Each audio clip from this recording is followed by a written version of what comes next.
Jadi nanti untuk menu farmasi di sini ada menu, kemudian di sini D transaksi inventory obat BHP Alkes.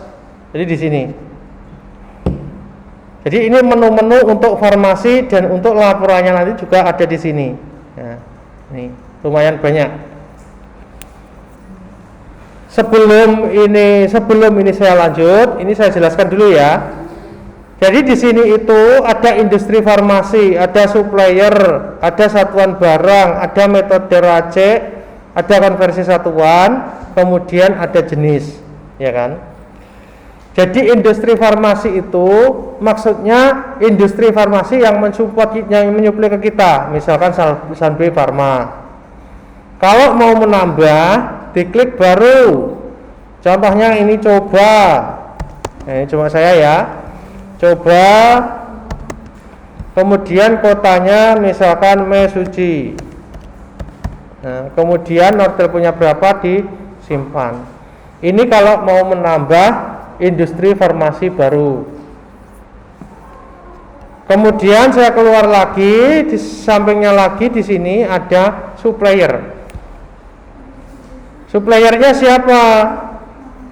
Kalau saya buat baru, misalkan nomor teleponnya berapa, kotanya misalkan mana, kemudian di sini nama suppliernya siapa, kemudian alamatnya mana, bank suppliernya berapa, kemudian rekening supplier berapa, kemudian disimpan. Ini kalau menambahkan supplier. Kemudian masuk menu lagi, di sini ada satuan barang. Jadi kalau misalkan satuannya ini ampul, box, dos dan lain-lain bisa dibuatkan di sini. Contohnya ini satuan tes. Contohnya kemudian saya simpan. Maka di sini kalau kita cari tes, maka di sini sudah terbentuk satuan tes. Satuan ini ya. Satuannya itu kan ampul, box, mili dan lain-lain. Kemudian di sini ada metode racik. Jadi kalau kita menjalankan obat racikan, di sini ada pusir, salep, sirup dan lain-lain. Kalau membuat caranya juga seperti itu. Kemudian di sini ada konversi satuan. Misalkan satu box itu ada 100 tablet, itu konversi satuannya di sini. Ini contohnya satu box, ini konversi satuannya. Satu box sama dengan 10 ampul, ya kan? Contohnya nanti harus dibuatkan 10 ampul sama dengan satu box. Cara membuatnya juga sama, baru di sini nanti tinggal diisi, disimpan. Kemudian di sini ada jenis obat. Jadi kita bisa menggolongkan jenisnya di sini. Misalkan kita buat di sini, misalkan obat kronis. Contohnya keterangan ini obat-obatan pasien kronis.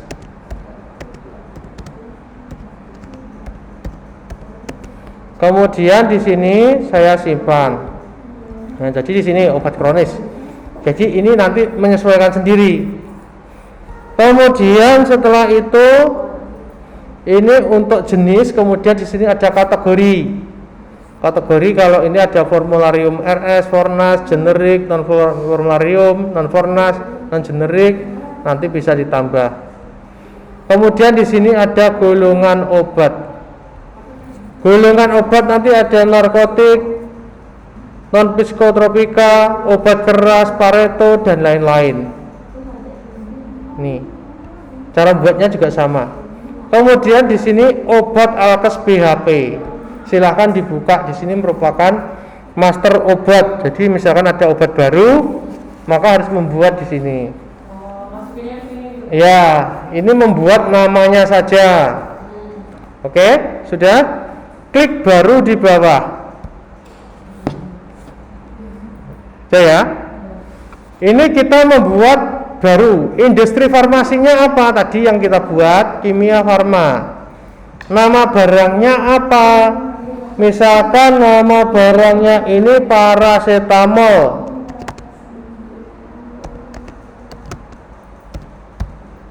Paracetamol 500, maksudnya itu 500 mg. Contohnya ya. Kemudian kandungannya apa? Kalau tidak ada ya di strip aja. Satuan besarnya misalkan box atau langsung ya, biji atau piece, biji. Oh tidak ada ya biji. Kita cari lagi satuannya, misalkan kaplet. Nah kaplet ya, satuan kecilnya kaplet. Ini nanti sebetulnya satuan besarnya kalau box nanti isinya di sini diisi 100.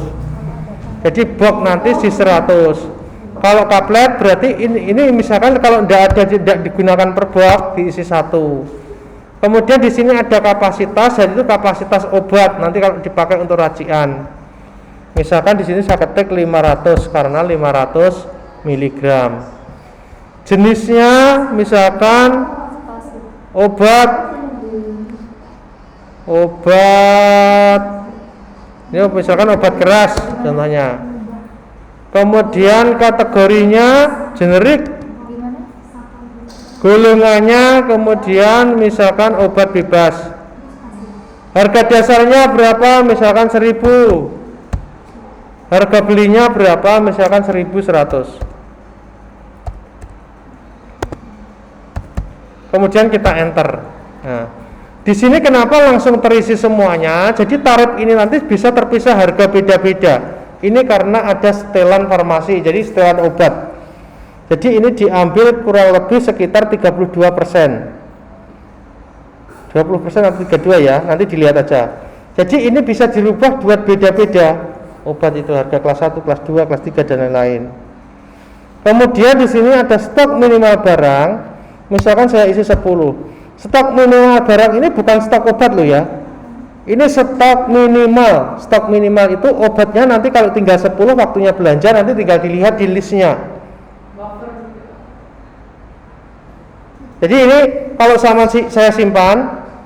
Jadi di sini ada menu ini darurat stok.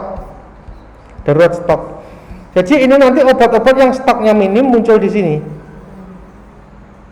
Bisa dipahami ya? Saya kembali lagi. Apa ya? Oh, enggak ada. Cuma muncul di situ, tapi kalau stoknya masih penuh dia enggak muncul di situ. Kemudian tadi saya membuat paracetamol. Ya, paracetamol saya cari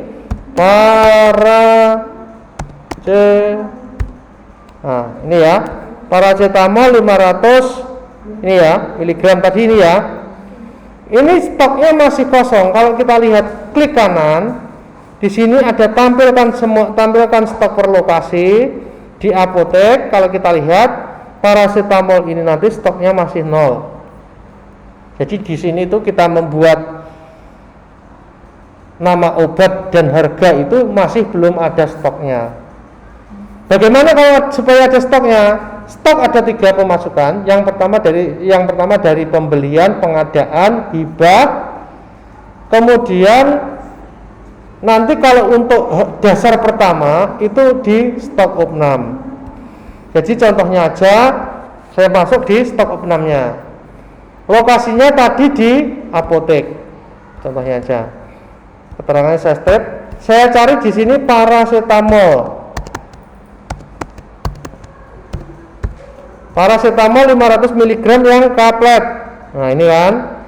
Ini misalkan ini barangnya di stok opnam ini ada 100. Nah, kemudian saya simpan. Berarti stok obat itu berarti maka kalau kita lihat nanti akan 100. Kita lihat di sini. Atas di sini paracetamol. Nah, ini kita lihat ya, paracetamol yang kaplet, yang saya buat kaplet, tampilkan stok per lokasi apotek. Maka di sini stoknya ada 100. Tapi masukinnya barang datang misalkan berarti kalau stok opnam. Lain lagi, stok opnam itu dilakukan tiap bulan atau berapa bulan. Kalau barang datang lagi, ini saya masukkan stok opnam. Sekarang bagaimana kalau ada barang datang? Stok opnam, kemudian di sini ada barang datang. Di sini barang datang ada 3 tempat ini. Ada pengadaan. Jadi pengadaan itu kalau kita membeli obat cash di apotek luar atau kita bayar secara COD. Ini bagian bidang, Mbak ya. Jadi bayar COD. Jadi misalkan bayar tunai. Kita menggunakan pengadaan. Contohnya saya cari obatnya paracetamol. Paracetamol tablet kan tadi. Nah, ini saya isi 50. Misalkan kita beli dari luar 50 biji. 50 tablet, ya. Kemudian di sini ada centangan G. Ini kalau merubah harganya. Ini kalau ada perubahan di sini, ini centang G, tapi kalau tidak ada jangan. Karena harganya nanti akan berubah. Kemudian di sini suppliernya siapa kita cari, apotek yakin. Petugasnya siapa? Contohnya Rahmadita. Lokasinya di mana? Apotek. Nah, jadi kita masukkan obat lagi pada paracetamol ini 50 biji. Kemudian disimpan. Kemudian saya keluar, masuk lagi. Itu tadi kan yang pengadaan kita beli secara tunai. Kemudian di sini ada penerimaan. Penerimaan itu kita yang bayar cash tempo, bayar utang itu. Jadi contohnya nanti jatuh temponya misalkan tanggal 15, nomor ordernya berapa. Kemudian di sini suppliernya mana. Kemudian di sini petugasnya siapa. Kemudian di sini lokasinya mana, apotek. Obat saya tadi namanya Nah, paracetamol ini ya 500 mg tablet ini kan. Nah, ini tak tambahin. Misalkan tadi 150, misalkan ini 25. Kemudian di sini saya simpan. Oke, yes. Kalau kita lihat stok kita nanti tentunya di sini sudah nambah. Nah, jadi tidak ada istilah kok apa itu barangnya tidak cocok, tidak ada. Klik kanan, di sini tampilkan stok per lokasi apotek. Nah, paracetamol ini. Sebentar ya, maaf. Oke, kita lanjut ya. Jadi ini tadi stoknya, maka di sini sudah berubah. Jadi stoknya 175. Kalau mau merubah di hibah dia masih, kalau misalnya ada barang hibah. Barang hibah caranya seperti ini. Kita masuk menu, ini tadi kan sudah ya. Kemudian di sini ada hibah obat. Hibah obat ini harus ada harganya minimal 1. Karena di akuntansi pengakuannya harus ada 1. Kalau hibah itu tidak boleh 0. Gitu. Asal hibah misalkan di sini dari Kemenkes RI. Kemudian lokasinya mana ini? Misalkan masuk apotek, ya kan? Obat hibahnya apa? Misalkan yang hibahnya kan tadi paracetamol ya. Nah, ini paracetamol ini kan, maksudnya saya pakai satu obat biar ketemu semuanya tadi. Misalkan ini 50. Enter. Kemudian harganya berapa? Ini harganya bisa dirubah nanti. Ini nanti dibuatkan obat hibah, harganya nanti juga bisa dirubah. Kemudian ini harganya saya buat masih sama ya. Kemudian di sini disimpan. Ini petugasnya, ya petugasnya siapa? Kemudian disimpan. Oke, yes. Maka kalau kita lihat di sini, stok di sini, kalau kita lihat stok kan di mana-mana pun bisa. Misalkan atau dari sini aja sirkulasi. Di sini ada sirkulasi. Jadi kalau kita lihat sirkulasi, di sini sirkulasi 5. Di sini contohnya ini saya cari barang namanya paracetamol. Paracetamol tablet. Nah, ini ya. Nah, kemudian saya centang. Nah, maka di sini kita langsung tahu. Pertama kali kita opnam stok awalnya adalah 100. Kemudian ada pengadaan ini 50. Ini sudah ada nominal uang. Ini totalnya ya. Nanti total aset kita berapa tahu. Kemudian di sini ada pemesanan 25, ya kan? Lewat penerimaan. Nih. Kemudian di sini saya geser ke kanan lagi. Nah, di sini kosong. Nah, ini ada hibah 50. Total stok kita adalah 225. Stok akhir aset kita nominalnya adalah ini. Dan di sini kita bisa klik kanan, tampilkan per lokasi. Misalkan mau lihat gudang saja atau apotek saja bisa. Kemudian setelah ini tadi gini ya. Kemudian obat dipakai pasien. Contohnya obat ini saya pakai untuk pasien. Di pemberian obat ya, pasien Ivan ini saya klik kanan. Di sini ada pemberian obat. Nah, ini. Misalkan obatnya tadi paracetamol ini ya. Misalkan saya dipakai dia misalkan 20. Nah, kemudian di sini saya simpan. Oke, yes. Kalau yang di sini harus disimpan lagi. Kalau yang di elektronik tidak perlu. Kemudian di sini kalau kita lihat rincian ini, kita pakai yang 2 sekarang. Misalkan barangnya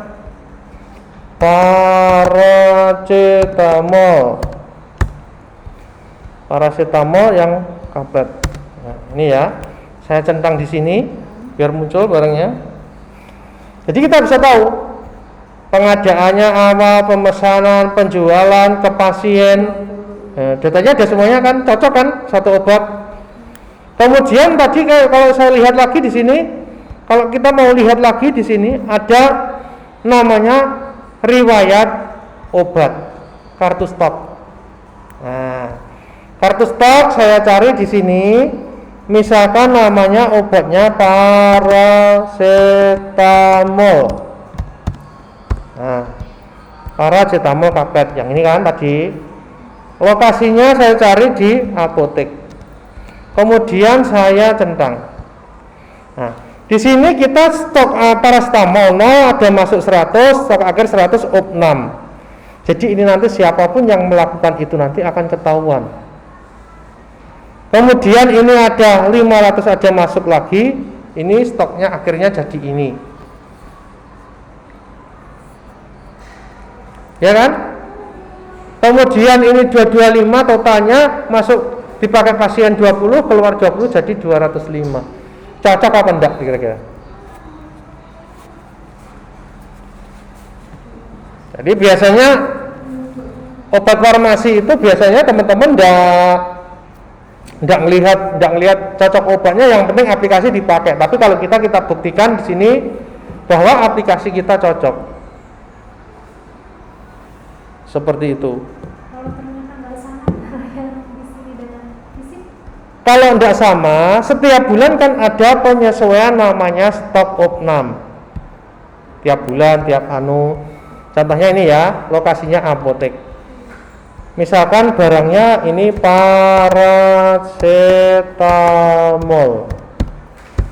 Nah, paracetamol di sini nih ya. Kalau kita lihat, tampilkan semua stok ini, tampilkan semua stok. Ini 205 kan.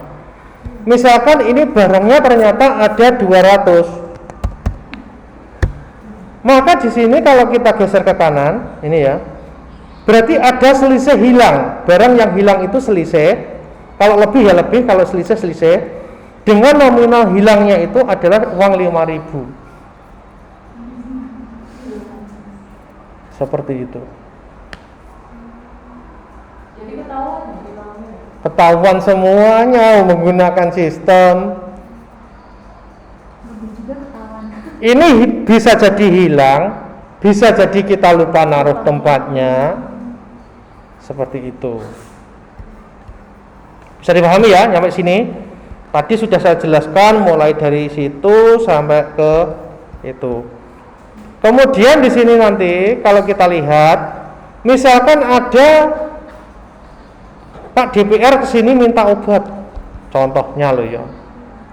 ataupun misalkan ada karyawan yang minta obat, diperbolehkan lah untuk minta obat atas izin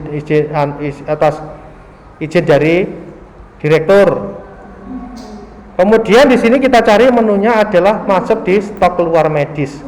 Jadi stok keluar medis ini tujuannya stoknya keluar, tapi motong stok, tapi tidak ada uangnya. Nah, catatan keterangan, misalkan si Ani minta obat. Nah, contohnya dikasih keterangan si Ani minta obat. Jadi nanti ada rekap laporannya. Kemudian petugasnya siapa? Petugasnya Rahma, contohnya.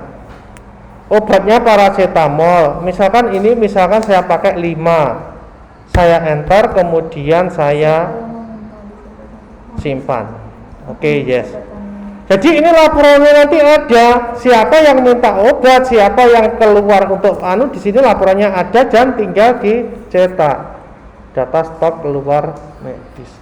Jadi di sini ada keterangannya si Ani minta obat gitu. Jadi pertanggungjawaban di farmasi itu jelas. Jadi bukan obat hilang ditanya bingung. Kalau ada pemeriksaan ini nanti jawabnya juga mudah. Seperti itu.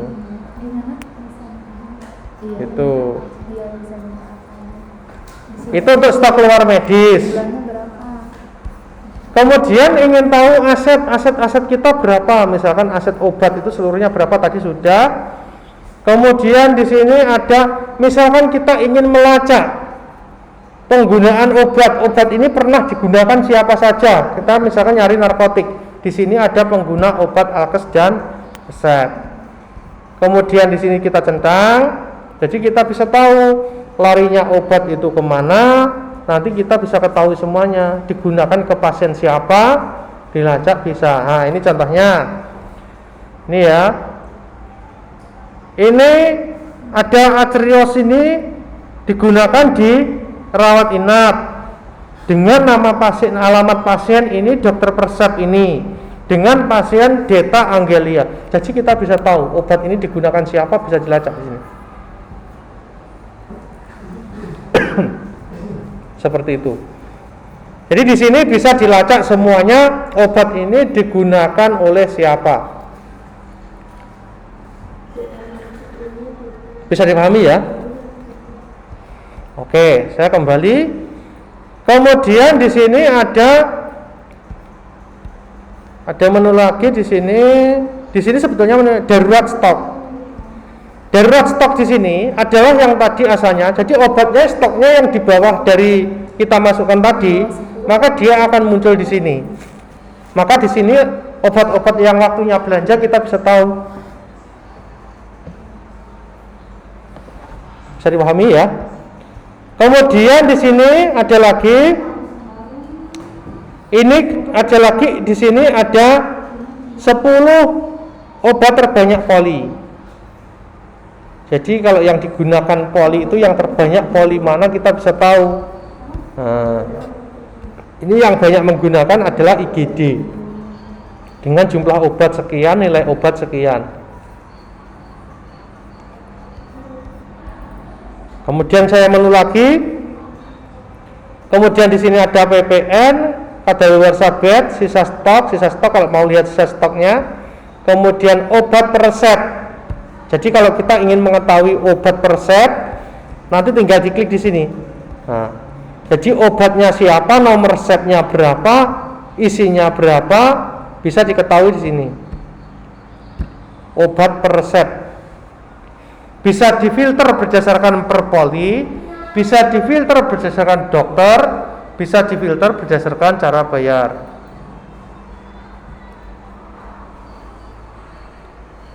Ini obat per resep.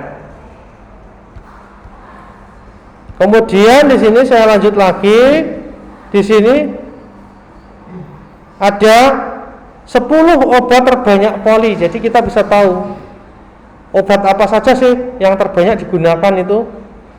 Nah, ini nanti bisa diketahui. Nah, ini yang banyak digunakan ini. Di IgD itu obatnya ini. berdasarkan jumlah terbanyak, berdasarkan nilai obat terbesar.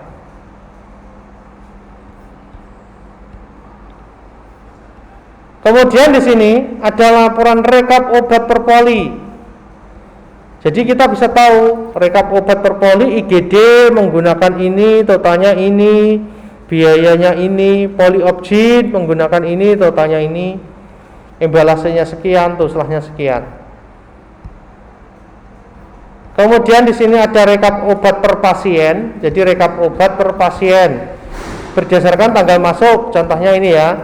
Jadi kita bisa tahu pasien Bayu ini obatnya ini, pasien Ivan ini obatnya ini. Jadi bisa tahu. Ada berdasarkan tanggal masuk, juga berdasarkan tanggal pulang.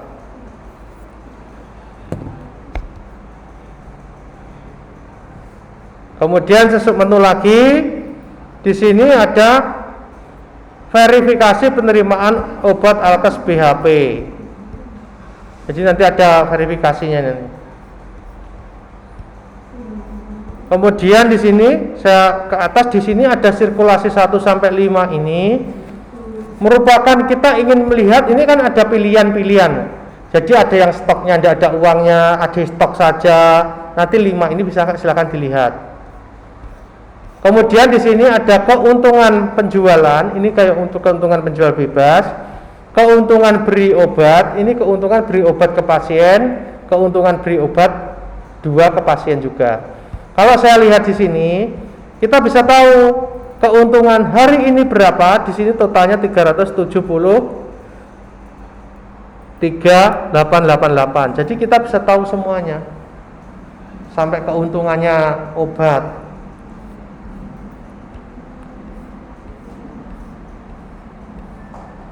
Keuntungan obat, penjualan bebas. Kemudian di sini ada piutang obat BHP. Kita di sini juga ada piutang. Jadi piutang obat BHP itu adalah misalkan kita pasien yang kronis, yang 7 itu dimasukkan di e-claim, yang 2, 3 nanti dimasukkan di sini. Lah di sini nanti sebagai dasar klaim BPJS yang diklaimkan ke BPJS. Iya yang 23. Yang 7-nya masuk di mana? 7-nya masuk di pemberian obat pasien. Yang 2-3-nya masuk di sini piutang. Jadi di sini piutang obat, kemudian nama pasiennya siapa? Nah, kan nama pasiennya dicari. Contohnya ini. Kemudian petugasnya siapa? Nah, jadi ini namanya piutang obat. Nanti yang di sinilah yang diklaimkan ke BPJS. Kan beda klaim kan? Seperti itu.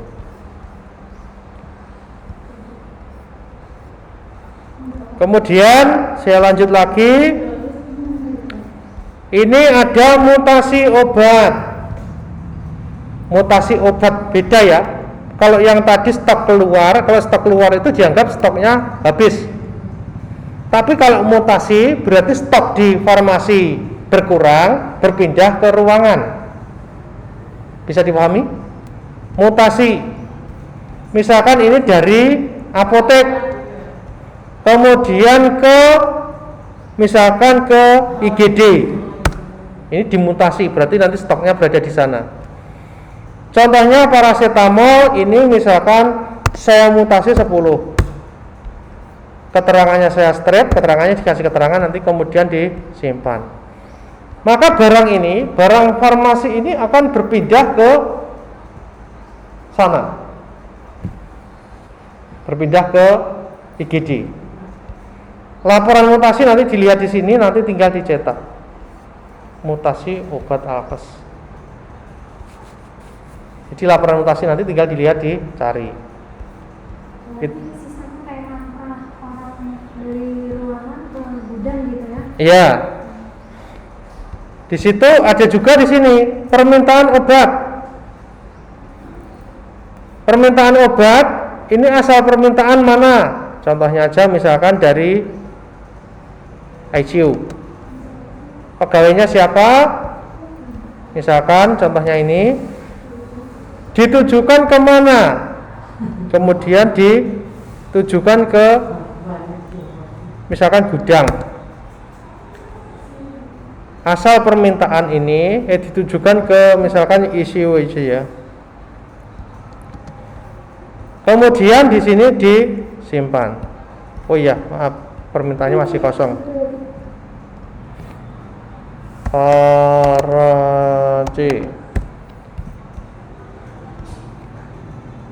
Paracetamol 500 mg. Misalkan 10. Kemudian saya simpan. Yes.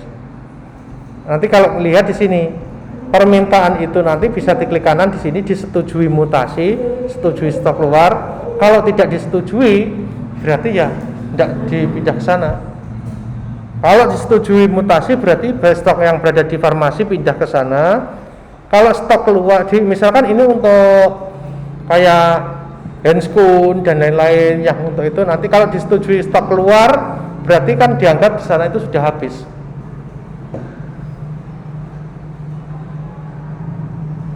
Kalau mutasi stok di sini pindah ke sini. Kalau disetujui stok keluar berarti stok ini keluar ke bagian sini. Di sini itu dianggap habis. Contohnya misalkan alkohol. Contohnya kapas, itu dia akan berubah menjadi suatu tindakan.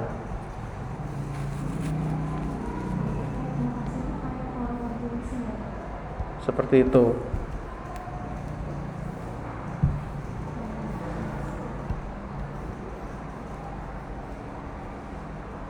Mutasi itu. Kemudian di sini ada surat pemesanan. Jadi nanti juga kita untuk gudang bisa untuk surat pemesanan. Jadi misalkan kita pesan misalkan ini misalkan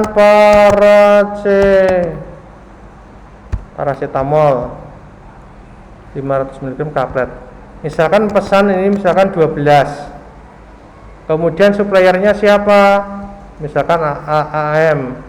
Pegawainya siapa? Misalkan Irfan. Kemudian di sini simpan. Ini kalau sini terbuka harus di enter. Simpan. Oke, yes. Nah, pemesanan ini tadi nanti kalau sebetulnya kalau kita mau cetak surat sini sudah bisa. Misalkan 10 ini ya. 10. Ini nanti kita bisa cetak. Masukkan apotekernya, mengetahui apotekernya.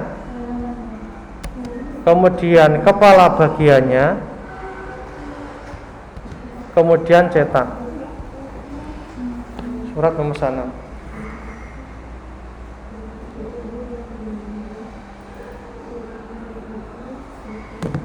Oke ya. Kemudian disimpan. Tutup simpan. Yes.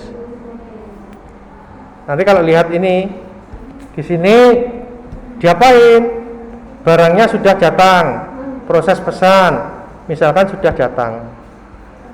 Nah, sudah datang kan ini SP ordernya Kimia Farma, nanti tinggal dimasukkan.